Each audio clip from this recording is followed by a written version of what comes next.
for sure not a hobby. And so the next thing we need to look at is our ranch a passive activity? So what are the passive activity losses? Well, Susan mentioned tax shelters. So back in the day, the 80s, right, there were all these tax shelters out there where you invested $10,000 and you deducted $100,000. Sounds great, right?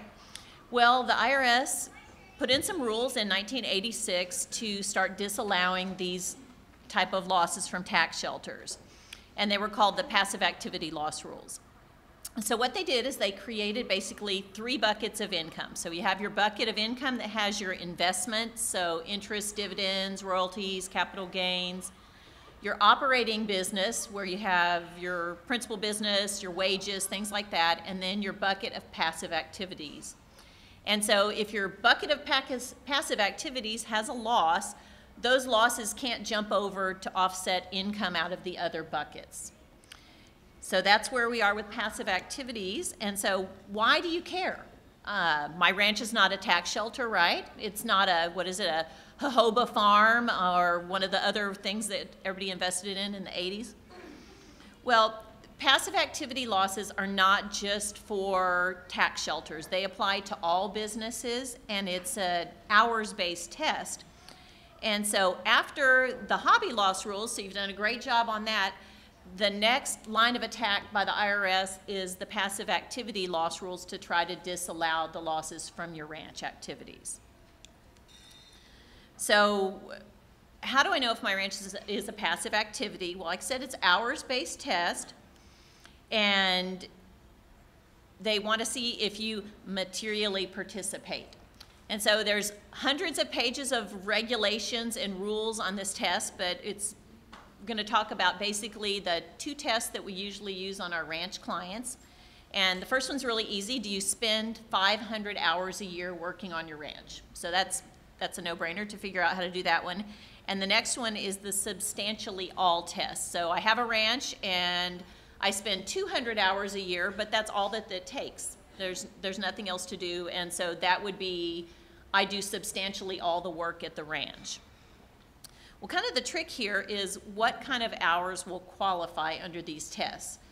And easy, I go out to my ranch and I do labor out there. I cut cedar, I work with the cattle, I do that kind of stuff. Those hours definitely count. If you come to meet with your advisor on the ranch, you meet with Plateau here to talk about the ag exemption, you meet with any of your breeding record people, all those kind of tests are going to count under your hours test for this. So hiring a ranch manager, meeting with your ranch manager, all that counts. So what doesn't count? Well, none of our ranches are in San Antonio, right? They're out in the hill country. Commuting to your ranch is not going to count, so don't count the 2 or 3 hours it takes you to drive out there. And then there's kind of a test that we don't think about a lot, but if you have a ranch manager who runs your ranch and you basically oversee that person, but they make all the decisions, then you really need to watch out because some of your hours in management will not count. So when you think about what hours are count, some will definitely count and some are kind of iffy if you have a manager.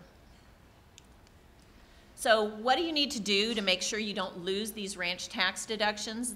Well, number 1, keep track of the hours. So for most of our clients, the easiest test to do is to meet that 500-hour test because ranches, not only are they a money pit, right? It takes a lot of time to do all the stuff out at your ranch. So every time you go out there, you're cutting cedar, you're doing anything, keep track of it and you say, what a pain, how am I going to do that?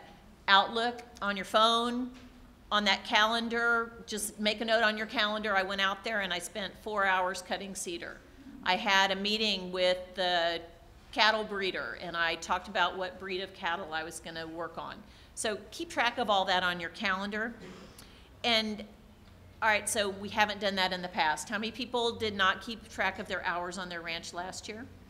So that is not a killer, but my favorite quote from the couple of the cases is on here is that you can't use a post-event ballpark guesstimate. So that's an official term now in the hobby law, in the passive loss area. And so contemporaneous records are the best, but if you don't have them, you can go back to, for one thing, your calendar is a great thing to go back to, but then also your checkbook. What did you write checks for during that time period? And start going back and kind of supporting your hours. Because if you're looking at the hours for last year, wow, we're less than a year away. If you're looking at your hours 3 years from now, it's going to be a lot harder to remember. So really the best thing to do is to pick up your calendar starting in January of this year and start documenting it and keep track of it. So that is basically it.